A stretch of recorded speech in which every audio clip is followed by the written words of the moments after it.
Dear students,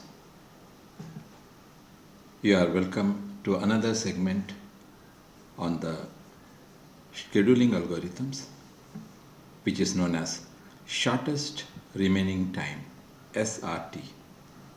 This is also known as a class of shortest job first scheduling. Now, this sometime we also term this particular scheduling as SRTF,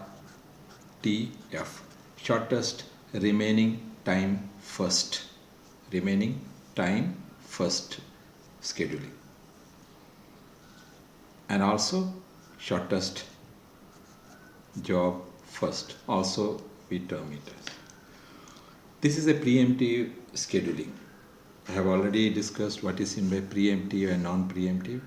In one word, preemptive is that schedulings in which CPU can stop the process in the middle, and non-preemptive means the CPU cannot stop the process in the middle and the process will be running until it completes. The whole process has to complete.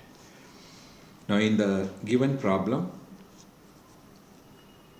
draw a Gantt chart and compute the average time or turnaround time and average waiting time for the table, which I can put the new process, say P1, arrival time 0, burst time 5, P2, arrival time 1, burst time 2, P3, arrival time 2, burst time 5, P4, arrival time 3, burst time 3. In these conditions, the priority has no importance. So that's why I am removing that particular column. The important component in this case is this one, that the process, it is based on, process is based on shortest burst time. The process is based on shortest burst times. Now in this case, which process is the shortest?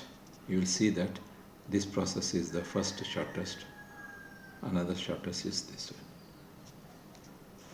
So this is the very important criterion under this particular schedule. So let us go with the calculations of Gantt chart as well as preparations of another two factor, average turnaround time and average waiting time. Now here let us assume that the arrival time of process P1 is 0. So we consider 0, and here we consider the process P1 here. Now, how long this particular process P1 has to run? As I have shown in my earlier slides also, that P1 means it will run for, P1 will run for 5 units of times, P2 will run for 2 units of times, P3 will be running for same 5 units of time, P4 will be running for 3 units of time. So here if we run the whole process for a 5 unit of time, that is P1, then this will be waiting for this one. That means this will be starving until this 5 process is not completed. So that's why we have to see that we will be only processing that numbers which is equivalent to the arrival times of this process. I have given one example that in a given table there are 4 people are sitting, and assume that your mother is feeding, giving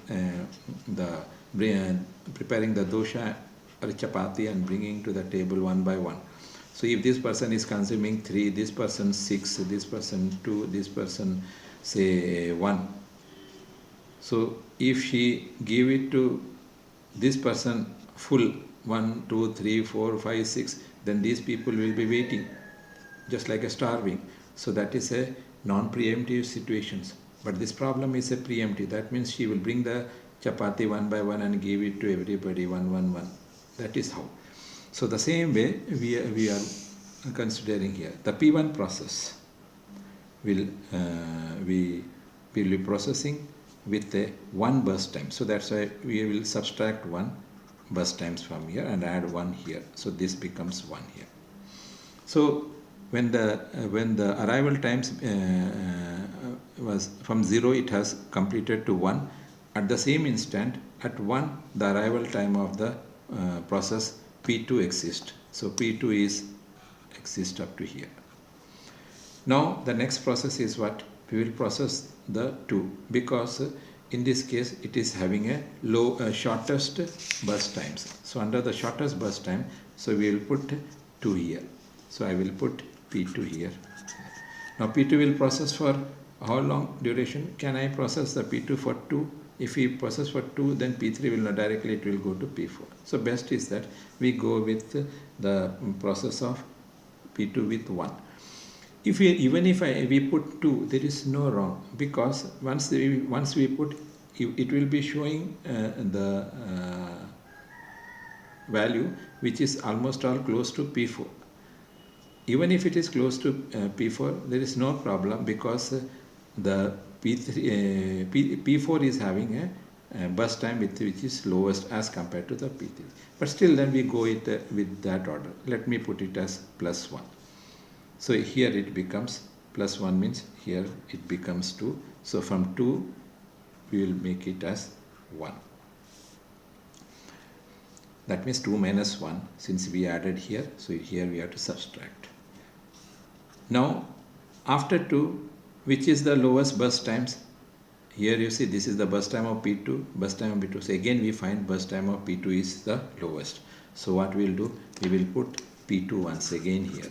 So it becomes 1, it will become 0. So we add here 1, it becomes 3. So you see all the 3 processes has come. All the 3 processes. At this particular point, if you see that at this particular point P3 also comes, and at this particular point P4 also arrives. So this is known as ready queue. Ready queue. Now which is the next process? After P2, the next process will be P4, because it is having a lowest burst times. So P4. Now as I told you, after ready queue what happens? This is a ready queue. This is a ready queue case. After ready queue case, what happens? Everything becomes just like a non-preemptive and process all. So it will be adding +3, so it becomes 6. After P4, which is coming, the next process is what? P5 is P1 and P1, and the same instant the burst time P3 is also there. That means at this particular point P4 is P1 is coming and P3 is coming, because both are having the equal amount of a burst time. So we will process the one which has come to the CPU from the starting in an order, that is P1 has come first as compared to the P3.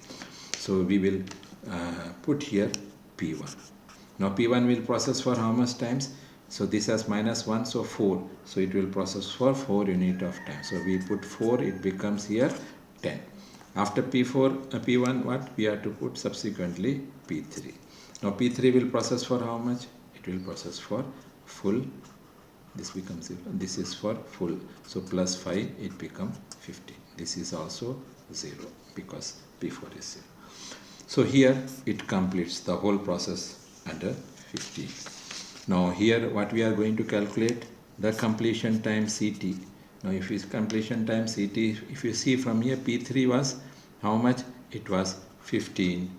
Now after that, which one has come? P1 completion time is 10. So we put down here 10. After that, which is P4. P4 is having a completion times of 6. So we put it here 6. And after that, what is the completion time of P2? After P4, P2 is completion time is 3. Now everything is clear.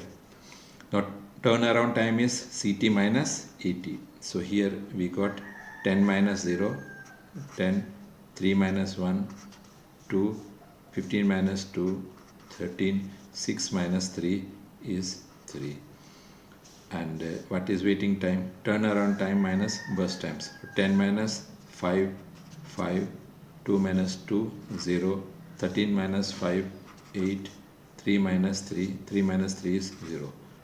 Now we sum up everything and we calculate the average turnaround time is equal to 10 plus 2 plus 13 plus 3 divided by number of process. Number of process is 1, 2, 3, 4. So we are having 4.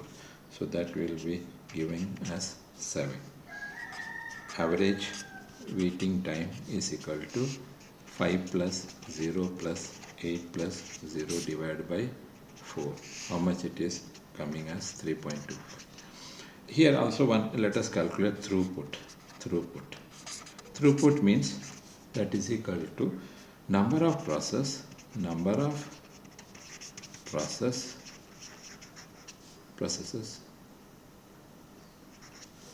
divided by total unit time. Number of processes is how much? 4. Total unit time means this is the ending. The process ends after running the whole 4 process, it ends at 15. So 15 is the total unit time. So that one comes around 2.67. So this completes the shortest remaining times, and this is another very interesting areas. I believe that you have come and get through the explanations and the ideas. Thank you.